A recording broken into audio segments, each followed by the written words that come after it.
नमस्कार साथियों, मैं Anil Pankaj. Shekhawati academy YouTube channel पर आपका हार्दिक अभिनंदन है, स्वागत है। प्यारे विद्यार्थियों, मैं आपको मैथ स्पेशल के लिए ऐसे टॉपिक लाया हूं जो आगामी परीक्षाओं के लिए आपको महत्वपूर्ण साबित होगी और उन्हीं टॉपिकों में से छोटे छोटे पॉइंटों को बताऊंगा जो कि विगत परीक्षा में पूछे गए हैं। उन्हीं से रिलेट कराते हुए आपको आगामी परीक्षा में किस प्रकार से पूछे जा सकते हैं। देखिए प्यारे विद्यार्थियों, जैसे मैं बात करूं अपने टॉपिक जैसे संख्याओं के बारे में जैसे यानी कि संख्याएं जो होती है किस प्रकार से, यानी इनको कैसे कैसे बांटा जा सकता है और कैसे कैसे क्वेश्चन पूछे गए हैं। प्यारे विद्यार्थियों, जैसे संख्या होती है, संख्याओं को अगर हम बांटना चाहें तो संख्याओं को हम दो भागों में विभाजित कर सकते हैं। पहले भाग की बात करूं मैं, प्यारे विद्यार्थियों, पहले भाग की बात करूं मैं तो पहला भाग होता है अपना वास्तविक संख्या।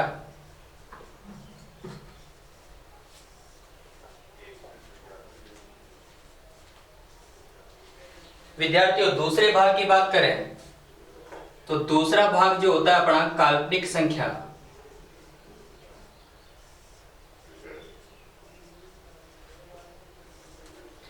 प्यारे विद्यार्थियों, जैसे मैं कंपटीशन लेवल की बात करूं तो कंपटीशन लेवल में काल्पनिक संख्याओं के बारे में इतने ज्यादा क्वेश्चन पुटअप नहीं किए जाते हैं, केवल मात्र वास्तविक संख्याओं के बारे में क्वेश्चन पुटअप किए जाते हैं। तो मैं काल्पनिक संख्याओं की तरफ ध्यान ना देके मैं वास्तविक संख्याओं की तरफ आपको विशेष बारे में बात बताऊं।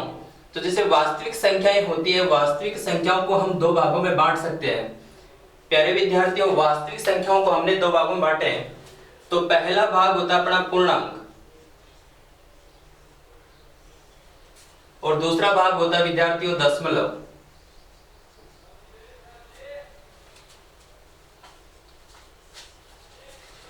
प्यारे विद्यार्थियों, जैसे हमने संख्याओं की बात की तो संख्याओं को हमने दो भागों में बांटा। पहला भाग है वास्तविक जबकि दूसरा भाग है काल्पनिक। प्यारे विद्यार्थियों, वास्तविक को भी हमने दो भागों में बांट लिया है। पहला भाग है पूर्णांक जबकि दूसरा भाग है दशमलव। तो प्यारे विद्यार्थियों, क्या वास्तविक संख्याओं को हमने दो भागों में बांटा है, क्या इनके भी भाग होते हैं? प्यारे विद्यार्थियों, उनके बारे में जानकारी करें तो यानी कि पूर्णांक जो होते हैं उनको भी हम 8 भागों में बांट सकते हैं। क्योंकि अगर बात करें, अगर एक जगह इनको पढ़ना चाहें तो हम विस्तार से जानकारी नहीं प्राप्त कर सकते, इनको अलग अलग बांट के हम विस्तार से जानकारी प्राप्त करेंगे। वैसे पूर्णांक को बांटना चाहें तो पूर्णांक का पहला पार्ट जो होता है वो होता है अपना प्राकृत संख्या। पूर्णांक का पहला पार्ट जो होता है विद्यार्थियों क्या होता है? पूर्णांक संख्या। जबकि बात करें दूसरे पार्ट की तो दूसरा पार्ट अपना जो होता है वो होता है पूर्ण संख्या।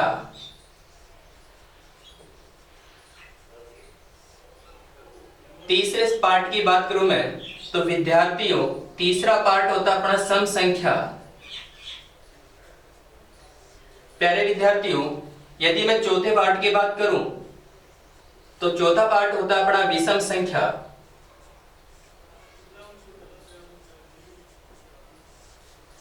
पांचवें पार्ट की बात करें संयुक्त संख्या।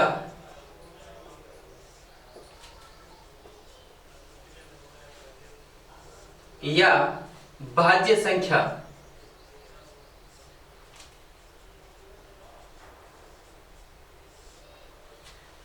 बात करें छठे पार्ट की तो छठा पार्ट होता है रूढ़ संख्या या अभाज्य संख्या।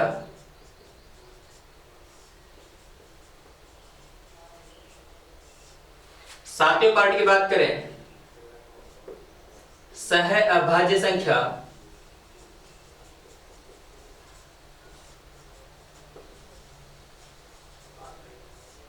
और आठवें पार्ट की बात करूं मैं तो संपूर्ण संख्या।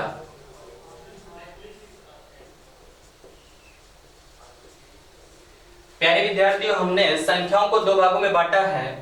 पहला पार्ट है वास्तविक, दूसरा पार्ट है काल्पनिक। वास्तविक को हमने दो भागों में बांट लिया, पहला पूर्णांक और दूसरा बांट लिया हमने दशमलव। जब मैं पूर्णांक की बात करूं तो पूर्णांक को भी हमने 8 भागों में बांटा है। पहला है प्राकृत संख्या, दूसरा पूर्ण संख्या, तीसरा सम, चौथा विषम पांचवा संयुक्त, छठा रूढ़ संख्या या अभाज्य संख्या, सातवां है सहअभाज्य संख्या, आठवां है संपूर्ण संख्या। इन्हीं को आगे बढ़ाते हुए जैसे दशमलव की मैं बात करूं तो दशमलव को हम दो भागों में बांट सकते हैं। दशमलव को दो भागों में बांटे तो पहला भाग है शांत दशमलव,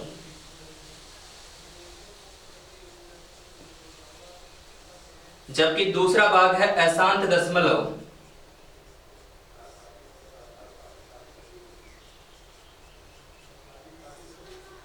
विद्यार्थियों, हमने दशमलव को दो भागों में बांट लिया है। पहला है शांत दशमलव, जबकि दूसरा पार्ट है अशांत दशमलव। अगर बात करूं मैं अशांत दशमलव की, तो अशांत दशमलव को भी दो पार्टों में बांट सकते हैं। पहला पार्ट है अपना अशांत आवर्ती दशमलव,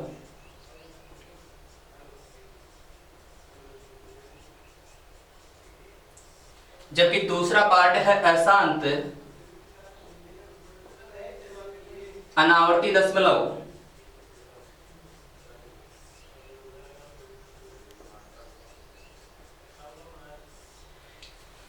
प्यारे विद्यार्थियों, संख्याओं को हमने अलग अलग भागों में बांटा है। तो पहले वापस रिवीजन करें तो संख्याएं जो होती है इनको दो भागों में बांटा है, वास्तविक और काल्पनिक। वास्तविक को हमने दो भागों में बांटा, पूर्णांक और दशमलव।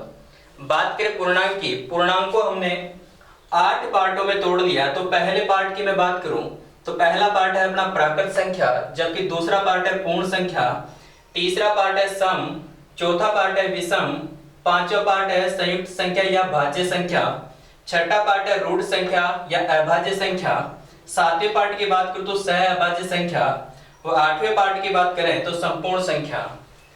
बात करें इसी प्रकार दशमलव की, तो दशमलव को भी हमने दो भागों में बांट लिया है। पहला है शांत दशमलव, जबकि दूसरा पार्ट है अशांत दशमलव। अशांत दशमलव की बात करें तो अशांत दशमलव को भी हमने दो भागों में बांट लिया है। पहला है अशांत आवर्ती दशमलव, जबकि दूसरा पार्ट है अशांत अनावर्ती दशमलव। अब प्यारे विद्यार्थियों, हमने इस संख्याओं को अलग अलग पार्टों में बांट लिया है।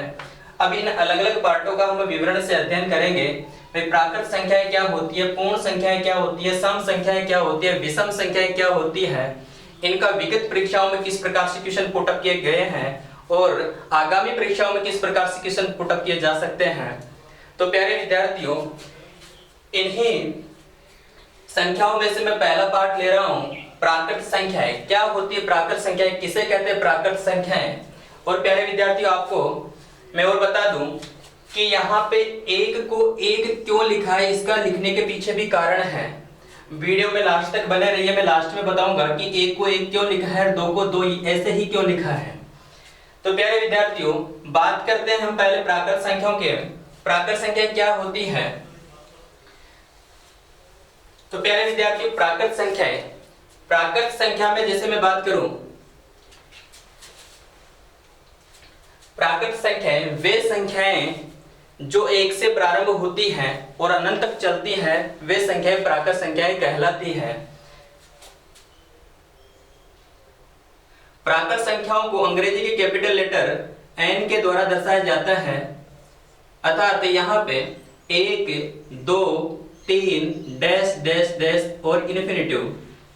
विद्यार्थियों, यहाँ पे आपको डैश केवल मात्र 3 ही लगाने हैं, क्योंकि इन 3 डैश का भी मतलब होता है, यानी कि इन 3 डैश की बात करें इसका मतलब होता है एंड सो ऑन।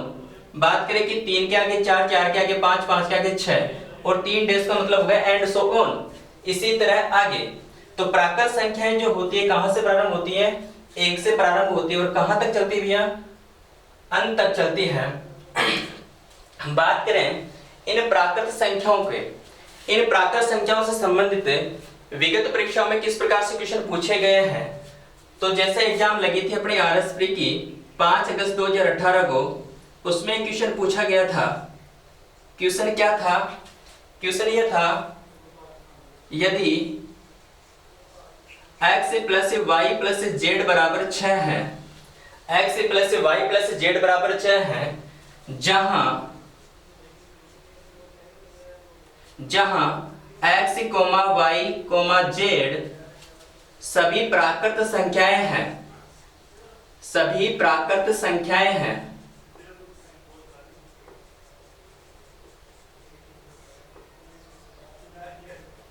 प्यारे विद्यार्थियों क्वेश्चन क्या था, यदि x plus y plus z बराबर 6 है, जहां x y z सभी प्राकृत संख्याएं हैं, तो इनके विभिन्न हलों की संख्या ज्ञात करो। तो इनके विभिन्न हलों की संख्या ज्ञात करो।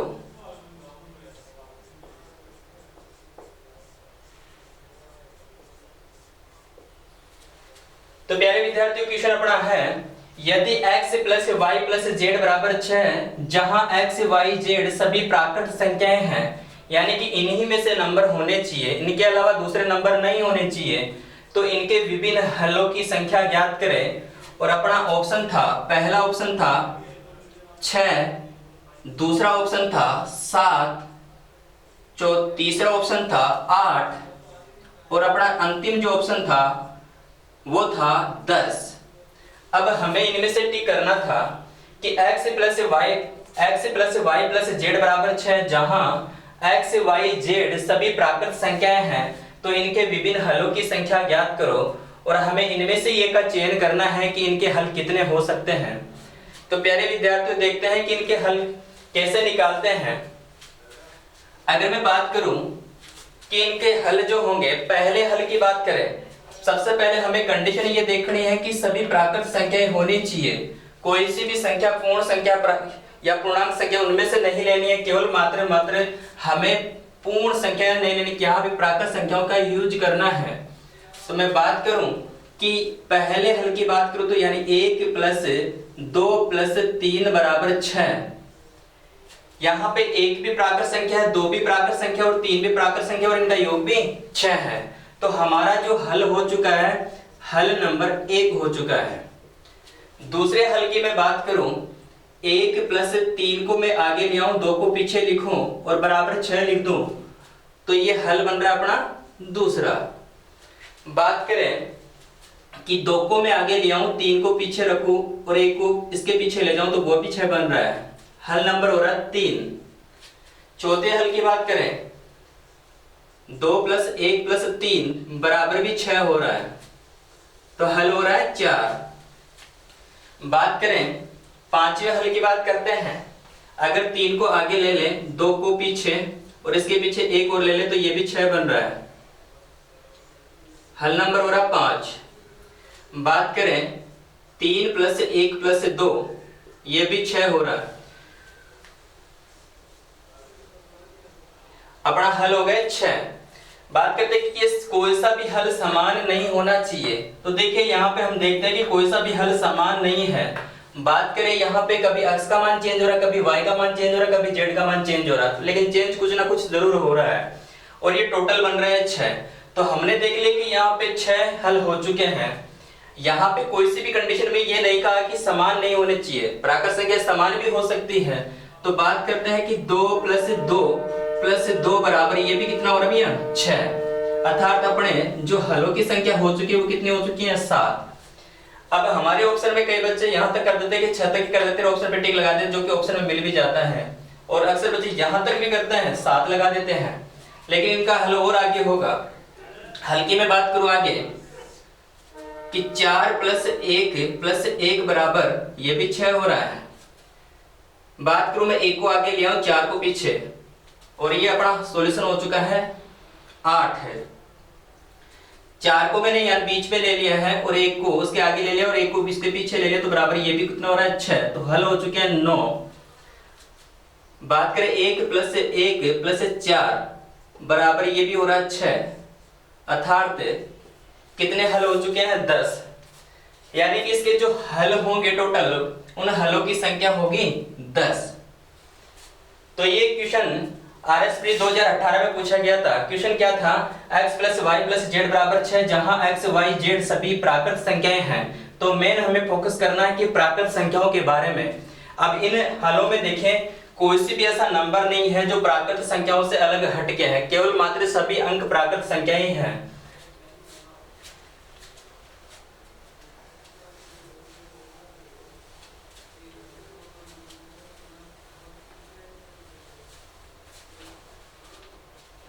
बात करें दूसरे टाइप की, अपना दूसरा टाइप था अपना पूर्ण संख्या। किसे कहते हैं पूर्ण संख्या? यदि प्राकृत संख्याओं में यदि प्राकृत संख्याओं में यदि प्राकृत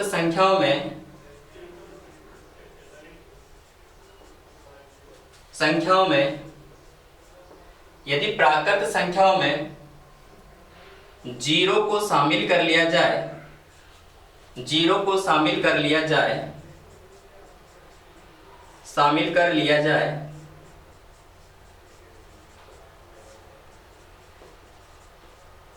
तो इस प्रकार बना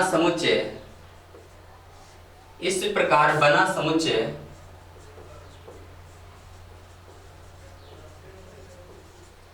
यदि प्राकृत संख्याओं में जीरो को शामिल कर लिया जाए तो इस प्रकार बना समुच्चय पूर्ण संख्याओं का समुच्चय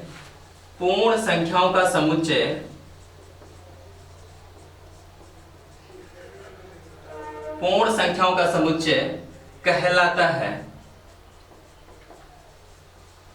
पूर्ण संख्याओं का समुच्चय कहलाता है। प्यारे विद्यार्थियों, वापस बात करें, यदि प्राकृत संख्याओं में जीरो को शामिल कर लिया जाए तो इस प्रकार बना समुच्चय पूर्ण संख्याओं का समुच्चय कहलाता है। बात करते हैं, जैसे हमने प्राकृत संख्याओं के समुच्चय को n के द्वारा दर्शाया है, तो पूर्ण संख्याओं के समुच्चय को भी हम तथा पूर्ण संख्याओं के समुच्चय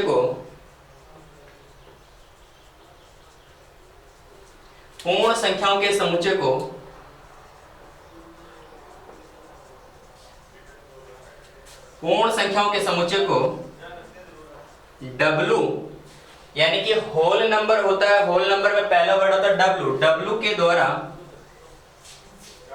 दर्शाया जाता है।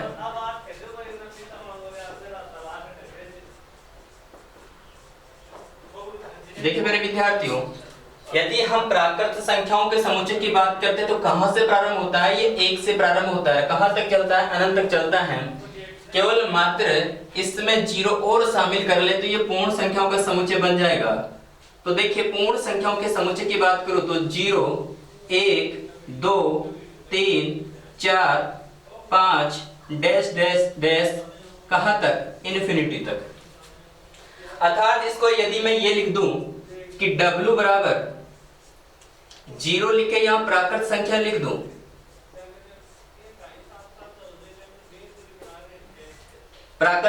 दूं, तो ये भी पूर्ण संख्या ही हो गई, क्योंकि हमें पता है कि प्राकृत संख्याओं में केवल मात्र 0 को शामिल करना है।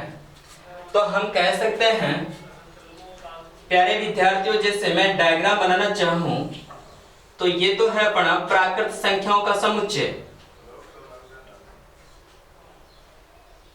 और इसके बाहर है पूर्ण संख्याओं का समुच्चय। अर्थात हम कह सकते हैं कि प्राकृत संख्याएं वो पूर्ण संख्याओं के अंदर सम्मिलित होती है। तो पूर्ण संख्याएं प्राकृत संख्या हो सकती है, जबकि प्राकृत संख्या पूर्ण संख्या नहीं हो सकती। किसके कारण? 0 के कारण। तो प्यारे विद्यार्थियों, हमने दूसरी टाइप पढ़ी पूर्ण संख्या। पूर्ण संख्या की परिभाषा क्या थी? यदि प्राकृत संख्याओं में 0 को शामिल कर लिया जाए तो इस प्रकार बना समुच्चय पूर्ण संख्याओं का समुच्चय कहलाता है, तथा पूर्ण संख्याओं के समुच्चय को W के द्वारा दर्शाया जाता है। तो W बराबर जैसे लिखा हमने 0, 1, 2, 3, 4, 5 डैश डैश करके इन्फिनिटी तक है। W बराबर 0 प्राकृत संख्या। अर्थात हम ये कह सकते हैं कि वे संख्याएं जो 0 से प्रारंभ होती है और कहां तक चलती है? अनंत तक चलती है, वे संख्याएं पूर्ण संख्याएं कहलाती है। इसी के पार्ट के आगे हम बात करते हैं। हमने प्राकृत संख्या देखी, पूर्ण संख्या देखी। पूर्ण संख्याओं का अगला टाइप वो था अपना सम संख्याएं। किसे कहते हैं? सम संख्याएं।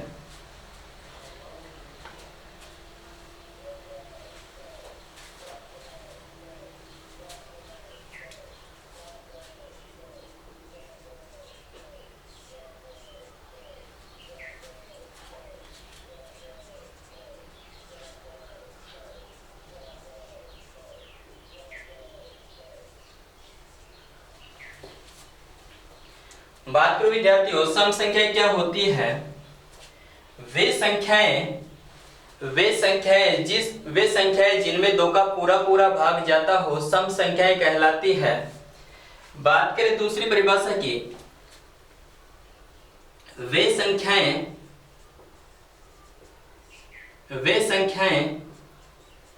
जिनके गुणनखंड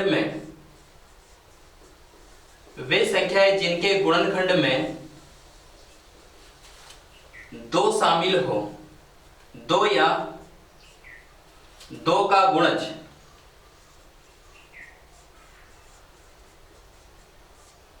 शामिल हो,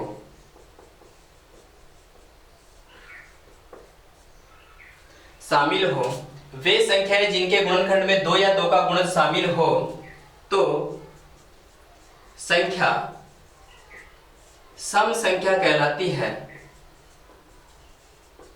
सम संख्या कहलाती है।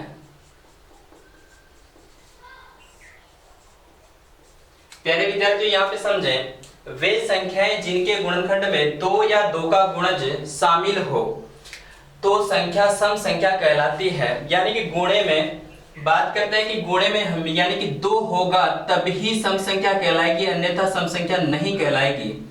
मैं बात करूं जैसे 6 की बात करूं, 2 इंटू 3, तो देखिए विद्यार्थियों यहाँ पे 2 के गुणे में 3 के गुणे में 2 आ रहा है तो ये संख्या होगी सम संख्या होगी। और दूसरी परिभाषा की बात करते हैं, यानी कि 2 का पूरा पूरा भाग जाना चाहिए, तो 6 में 2 का पूरा पूरा भाग भी जा रहा है। कितनी बार जा रहा है? 3 बार। बात करते हैं दूसरे एग्जांपल की, जैसे 8 लिखूं तो 2 इंटू 2 इंटू 2, अर्थात गुण सारे ही 2 के हैं तो ये भी सम संख्या होगी। और 8 में 2 का भाग दें तो भी पूरी पूरी बार जा रहा है। यानी वे संख्याएं जिनके गुणनखंड में 2 या 2 का गुणज शामिल हो तो संख्या सम संख्या कहलाएगी। अर्थात जिस संख्या में 2 का पूरा पूरा भाग चला जाए, 2 का पूरा पूरा भाग चला जाए तो वह संख्या सम संख्या कहलाती है। बात करते हैं कि सबसे छोटी सम संख्या क्या होती है। सबसे छोटी सम संख्या क्या होती है? तो सबसे छोटी सम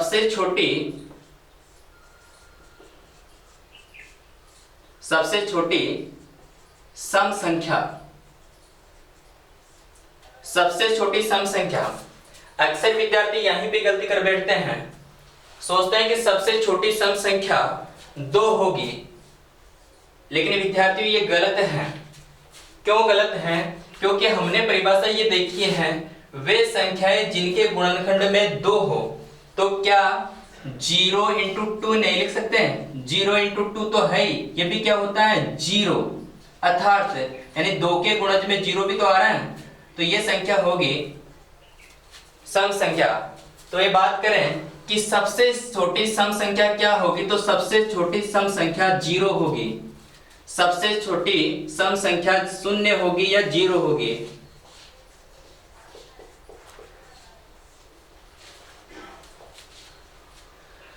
बात करते हैं अगले टाइप की, वापस रिवाइज करें तो हमने देखा था पूर्णांक को हमने 3 भागों में बांट लिया है। पहला है प्राकृत संख्या, दूसरा है पूर्ण संख्या और तीसरा सम संख्या के बारे में हमने देख लिया। प्राकृत संख्याओं का जो समुच्चय है वो कहां से प्रारंभ होता है दोस्तों? 1 से प्रारंभ होता है, जबकि पूर्ण संख्याओं का समुच्चय कहां से प्रारंभ होता है? 0 से। बात करें सम संख्याओं की, वे संख्याएं जिनमें 2 का पूरा पूरा भाग जाता हो। दूसरी परिभाषा कहें कि वे संख्याएं जिनके गुणनखंड में 2 या 2 का गुण शामिल हो तो वे संख्याएं सम संख्या होती है। सम संख्याओं की हमने उदाहरण देखे 6 और 8 देखे थे, तो इनका गुणनखंड करके भी देख लिया कि 2 शामिल हो रहा है, और हमने भाग देके भी देख लिया कि 2 का भाग पूरा पूरा जा रहा है, अर्थात ये संख्या क्या होगी? सम संख्या होगी। फिर हमने देखी कि सबसे छोटी सम संख्या क्या होगी, तो विद्यार्थी यहाँ पे अक्सर गलती कर बैठते हैं कि सबसे छोटी सम संख्या 2 होगी, जो कि गलत है। तो प्यारे विद्यार्थियों, फिर हमने देखा कि सबसे छोटी सम संख्या होगी तो क्या होगी, तो हमने देखा 0 इंटू 2, तो 0 इंटू 2 करके देखा तो बराबर 0 आ रहा है, अर्थात हमने देख लिया कि 0 का 2 भी गुणज होता है, और जिसका अगर 2 गुणज होता है वह सम संख्या होती है। तो 0 क्या होगी? सम संख्या होगी। 0 सम संख्या होगी तो क्या होगी? सबसे छोटी सम संख्या होगी, अर्थात सबसे छोटी सम संख्या क्या होगी? 0। अगले टाइप की बात करते हैं,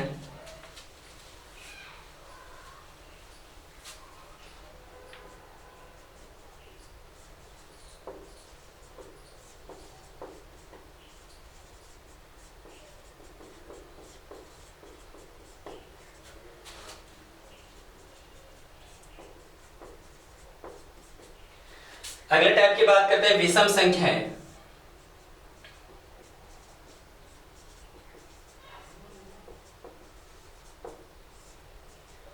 प्यारे विद्यार्थियों, जैसे हमने देखा कि सम संख्या जिसमें 2 का पूरा पूरा भाग जाता है वह सम संख्या है, इसी का विपरीत होगा जिसमें 2 का पूरा पूरा भाग नहीं जाता है। जिस संख्या में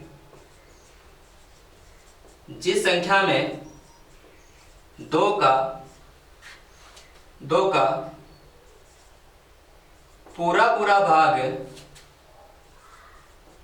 पूरा पूरा भाग नहीं जाए वे संख्याएं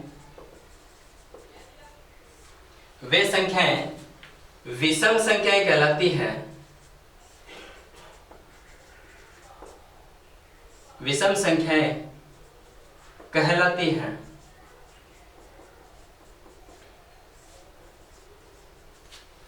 प्यारे विद्यार्थियों, बात करें कि सम का विपरीत होगा विषम। क्यों? क्योंकि सम में 2 का पूरा पूरा भाग जा रहा है, जबकि विषम में 2 का पूरा पूरा भाग नहीं जा रहा है। तो विषम संख्याओं के बारे में ये कह सकते हैं कि जो संख्या सम नहीं होगी वो क्या होगी? विषम होगी। उदाहरण की तरह देखें 1, 3, 5 आदि। इसके अगले टाइप की बात करते हैं संयुक्त संख्या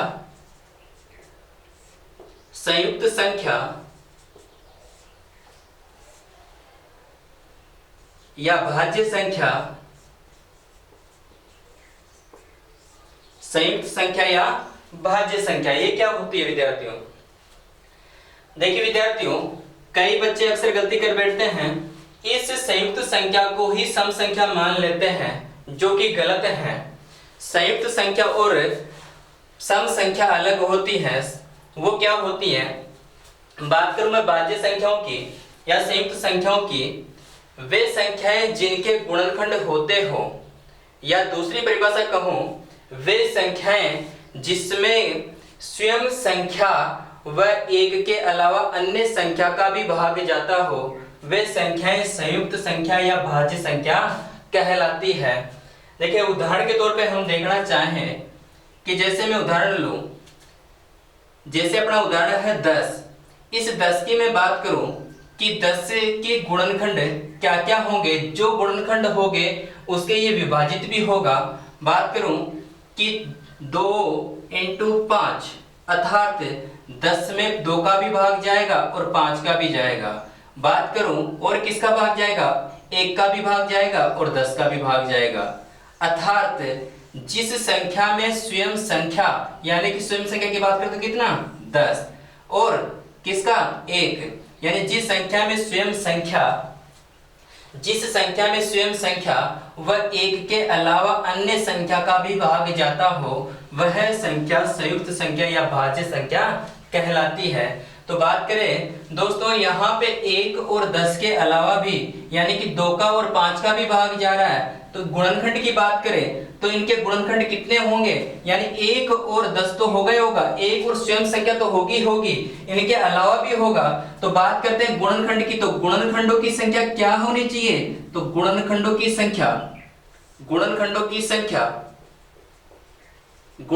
संख्या 2 से अधिक होनी चाहिए। अर्थात जिस संख्या के गुणनखंडों की संख्या 2 से अधिक होती है, वे संख्याएं भाज्य संख्या कहलाती है। दूसरे एग्जाम्पल के तौर पे देखें, जैसे मैं लिख दूं यहाँ पे कि 27 है। इस 27 के गुणनखंड क्या क्या होंगे, अर्थात किन किन संख्याओं का इसमें भाग जाएगा? एक तो जाएगा 1 का, एक जाएगा 3 का, एक जाएगा 9 का, एक जाएगा 27 का।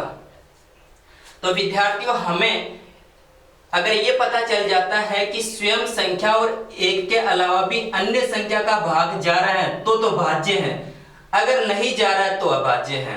तो यहाँ बात करता हूं कि 1 और 27 के अलावा भी अन्य संख्या का भाग जा रहा है, तो जा रहा है 3 का भी जा रहा है और 9 का भी जा रहा है, तो ये संख्या कौन सी होगी? भाज्य संख्या होगी। क्वेश्चन इस प्रकार से पूछा गया है कि 1 से लेकर 100 तक की संख्याओं में कितनी भाज्य संख्याएं होती है? तो प्यारे विद्यार्थियों, इनको निकालने के लिए हमें टाइम चाहिए। वैसे जनरल तरीके पे हमें याद रखना ही बढ़िया रहेगा, क्योंकि क्वेश्चन पूछा गया, बार बार पूछा भी जा सकता है। तो 1 से लेके 100 तक, 1 से 100 तक की गिनती में, 1 से 100 तक की गिनती में, 1 से 100 तक की गिनती में कुल भाज्य संख्याओं की संख्या प्यारे विद्यार्थियों 76 होती है। 1 से 100 तक की गिनती में कुल भाज्य संख्याओं की संख्या विद्यार्थियों 76 होती है। प्यारे विद्यार्थियों इसके विपरीत बात करते हैं। संयुक्त संख्या का जो विपरीत होता है वो होता है अभाज्य संख्या या रूढ़ संख्या। किसे कहते हैं? रूढ़ संख्या।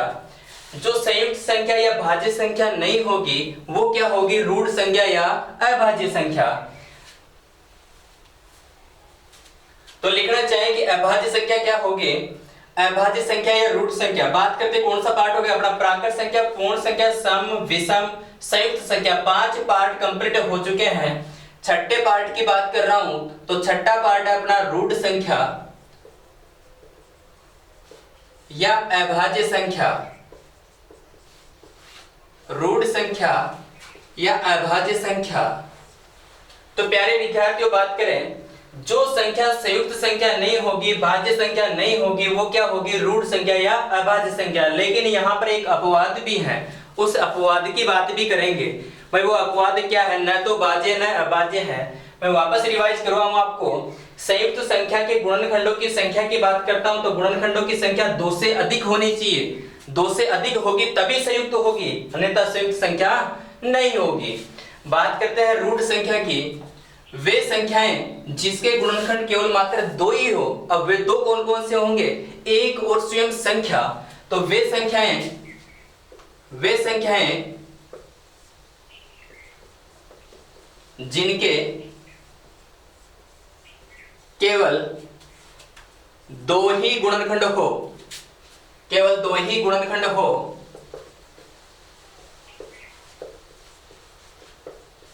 अर्थात जिन संख्याओं में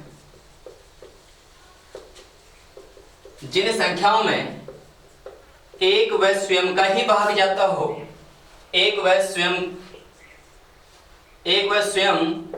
संख्या का ही भाग जाता हो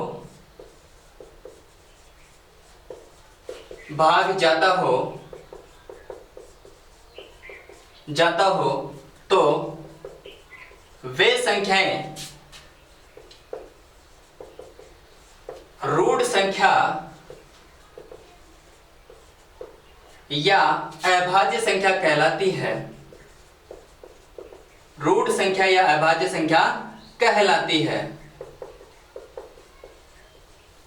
प्यारे विद्यार्थियों बात करें रूढ़ संख्या या अभाज्य संख्या की, वे संख्याएं जिनके केवल 2 ही गुणनखंड हो, अर्थात जिन संख्याओं में एक व स्वयं संख्या का ही भाग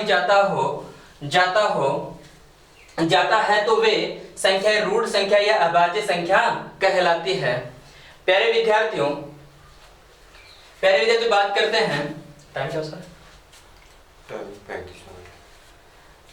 तो प्यारे विद्यार्थियों की एग्जाम्पल की बात कर लेते हैं और अगले टाइप की बात करेंगे नेक्स्ट वीडियो में।